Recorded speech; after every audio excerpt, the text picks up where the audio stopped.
कल पड़ोस में बड़ी हलचल मची। एक पान वाला अपनी स्त्री को मार रहा था। वो बेचारी बैठी रो रही थी, पर उस निर्दयी को उस पर लेश मात्र भी दया न आती थी। आखिर स्त्री को भी क्रोध आ गया। उसने खड़े होकर कहा, बस अब मारोगे तो ठीक ना होगा। आज से मेरा तुझसे कोई संबंध नहीं। यह कहकर उसने अपनी एक पुरानी साड़ी उठाई और घर से निकल पड़ी। पुरुष काठ के उल्लू की तरह खड़ा देखता रहा। स्त्री कुछ दूर चलकर फिर लौटी और दुकान की संदूकची खोलकर कुछ पैसे निकाले। शायद अभी तक उसे ममता थी, पर उस निर्दयी ने तुरंत उसका हाथ पकड़कर पैसे छीन लिए। हाय रे हृदयहीनता! अबला स्त्री के प्रति पुरुष का यह अत्याचार! एक दिन इसी स्त्री पर उसने प्राण दिए होंगे, उसका मुंह जोहता रहा होगा, पर आज इतना निष्ठुर हो गया है मानो कभी की जान पहचान ही नहीं। स्त्री ने पैसे रख दिए और बिना कहे सुने चली गई, कौन जाने कहां।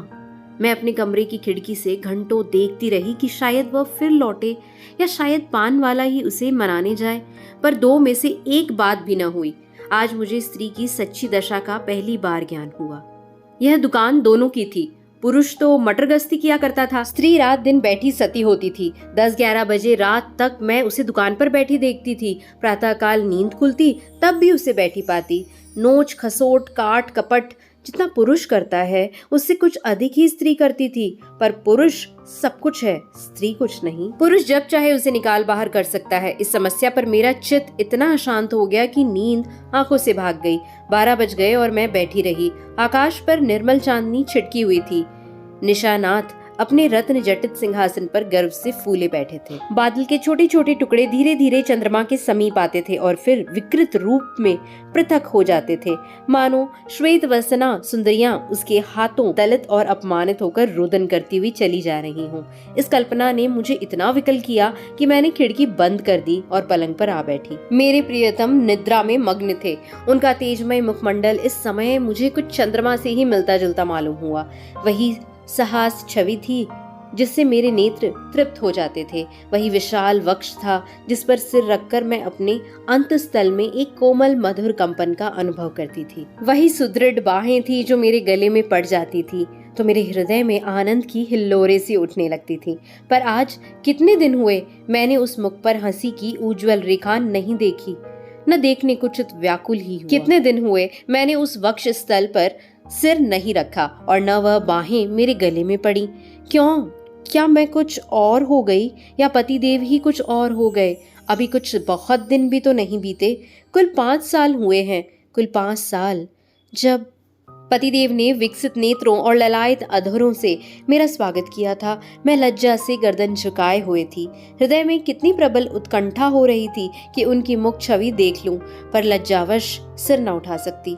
आखिर एक बार मैंने हिम्मत करके आंखें उठाई और यद्यपि दृष्टि आधे रास्ते से ही लौट आई तो मैं भी उस अर्ध दर्शन से मुझे जो आनंद मिला क्या उसे कभी भूल सकती हूँ? वह चित्र अब भी मेरे हृदय पट पर खींचा हुआ है। जब कभी उसका स्मरण आ जाता है हृदय पुलकित हो उठता है। उस आनंद स्मृति में अब भी वही गुदगुदी, वही सनसनी है।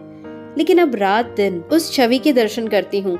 उषा काल, प्रातः काल, मध्य काल, संध्या काल, निशा काल, 8 पहर उसको देखती हूँ, पर हृदय में गुदगुदी नहीं होती।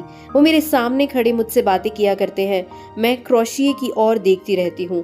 जब वह घर से निकलते थे तो मैं द्वार पर आकर खड़ी हो जाती थी और जब वह पीछे फिरकर मुस्कुरा देते थे तो मुझे मानो स्वर्ग का राज्य मिल जाता था।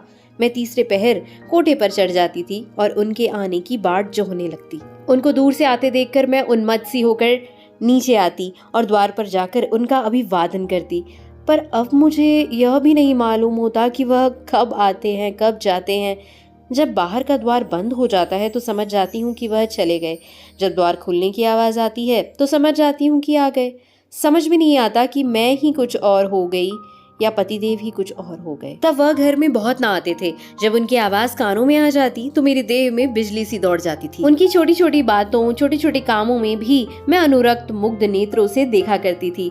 वह जब छोटे लाला को गोद में उठाकर प्यार करते थे, जब टॉमी का सिर थपथपाकर उसे लिटा देते थे, जब बूढ़ी भक्तिन को चढ़ाकर बाहर भाग जाते थे, जब बाल्टियों में पानी भर भर पौधों को सींचते थे, तब ये आंखें उसी ओर लगी रहती थी। पर अब वह सारे दिन घर में रहते हैं, मेरे सामने हंसते हैं, बोलते हैं, मुझे खबर भी नहीं होती। न जाने क्यों तब किसी दिन उन्होंने फूलों का एक गुलदस्ता मेरे हाथ में रख दिया था और मुस्कुराए थे। वह प्रणय का उपहार पाकर मैं फूली न समाई थी। केवल थोड़े से फूल और पत्तियां थी, पर उन्हें देखने से मेरी आंखें किसी भांति तृप्त ही न होती थी। कुछ देर हाथ में लिए रही, फिर अपनी मेज पर फूलदान में रख दिया। कोई काम करती होती तो बार बार आकर उस गुलदस्ते को देख जाती। कितनी बार उसे आंखों से लगाया, कितनी बार उसे चूमा। कोई 1,00,000 रुपए भी देता तो उसे न देती। उसकी एक एक पंखड़ी मेरे लिए एक एक रत्न थी। जब वह मुरझा गया तो मैंने उसे उठाकर अपने बॉक्स में रख दिया था। तब से उन्होंने मुझे हजारों चीजें उपहार में दी हैं। एक से एक रत्न जटित आभूषण है, एक से एक बहुमूल्य वस्त्र है, और गुलदस्ते तो प्राय नित्य ही लाते हैं।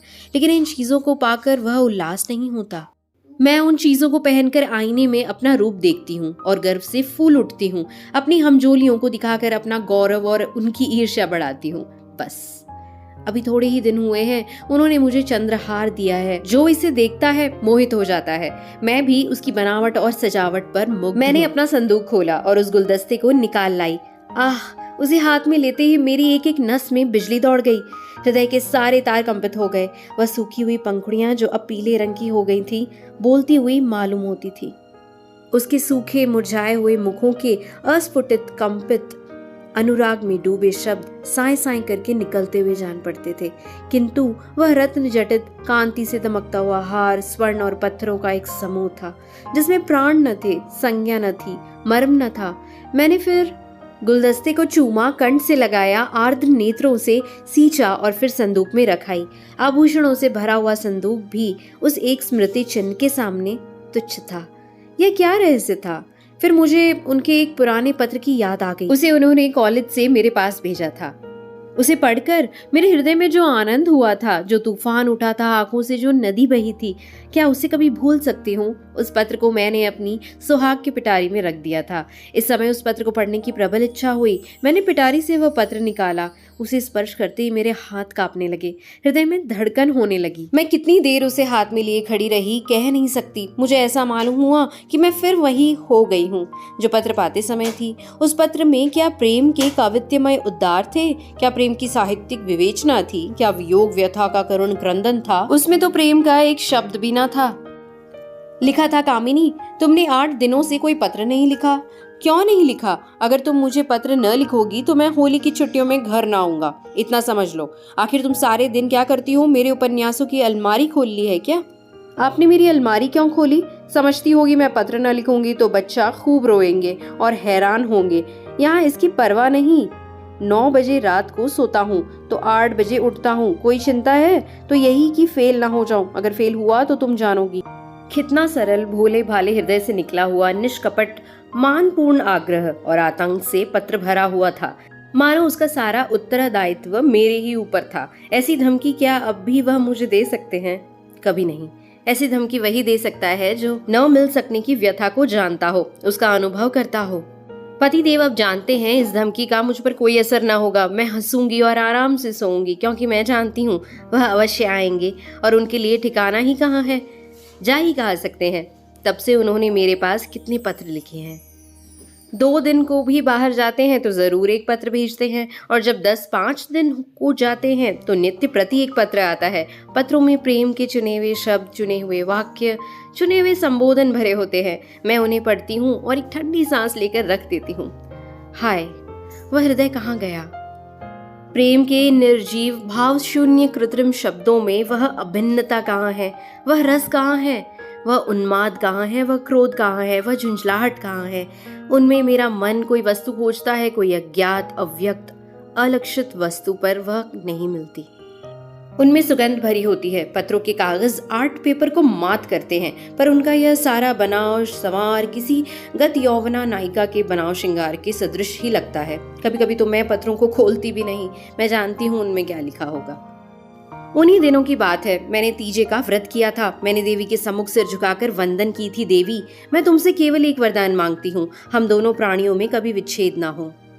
और मुझे कोई अभिलाषा नहीं। मैं संसार की और कोई वस्तु नहीं चाहती। तब से 4 साल हो गए हैं और हम में एक दिन के लिए भी विच्छेद नहीं हुआ। मैंने तो केवल एक वरदान मांगा था।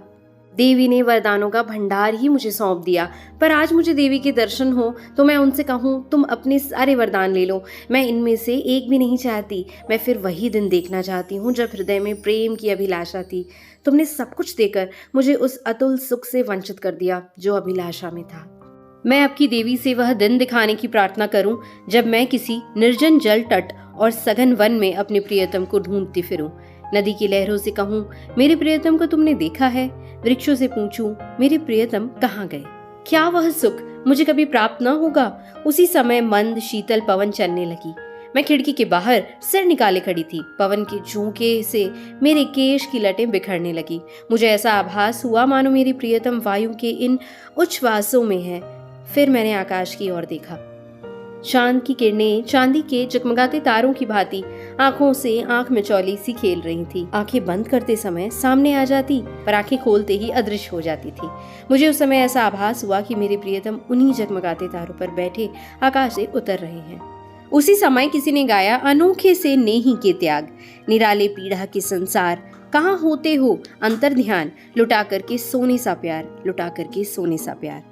यह पद मेरे मर्म स्थल को तीर की भांति छेदता हुआ कहाँ चला गया नहीं जानती। मेरे रोए खड़े हो गए, आंखों से आंसुओं की झड़ी लग गई। ऐसा मालूम हुआ जैसे कोई मेरे प्रियतम को मेरे हृदय से निकाले लिए जाता है। मैं जोर से चिल्ला पड़ी। उसी समय पतिदेव की नींद टूट गई। वह मेरे पास आकर बोले, क्या अभी तुम चिल्लाई थी? अरे तुम रो रही हो, क्या बात है? कोई स्वप्न तो नहीं देखा? मैंने सिसकते हुए कहा, रो ना तो क्या हंसूं? स्वामी ने मेरा हाथ पकड़कर कहा, क्यों, रोने का कोई कारण है या यूं ही रोना चाहती हो? क्या मेरे रोने का कारण तुम नहीं जानते? मैं तुम्हारे दिल की बात कैसे जान सकता हूं?